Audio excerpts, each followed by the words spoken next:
Kaya mga kalapatids, habang naglalagay tayo ng marka sa mga winali natin na YB, pag-usapan natin kung ano ba yung kahulugan para sa akin ng kalapate. So, ang explanation ko sa salitang kalapate, bukod sa ito ay isang uri ng ibon na natuturo ang makauwi sa kanyang kinalakihang lugar o tahanan. Ang explanation ko ay magsisimula tayo sa ka. Yan to. Ka means kaalaman. So, kaalaman ibig sabihin isang salitang kailangan pag-aralan mo yung kahulugan ng isang bagay o isang uri ng hayop na aalagaan mo, diba?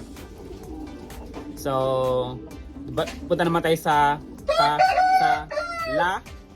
So, la is layunin. So, ano ba yung hangarin mo, or sa English, goal? So, kailangan yung isipan mo is meron ka ng gustong makamit, or ano ba yung mithiin mo para dun sa gagawin mong hobby. So, punta naman tayo sa pa. So, ito yun, palawakin. So, meron ka ng kaalaman, meron ka ng layunin o goal. So, hindi ka hihinto lamang sa mga napag-aralan mo. Palalawakin mo siya, ibig sabihin, magre-research ka pa. So, from yung nalaman mo, i-improve mo pa. So, huwag kang mag-i-stay sa isang bagay o isang natutunan mo. So, i-improve mo palagi. So, talagang lagi may pagbabago. Talagang gusto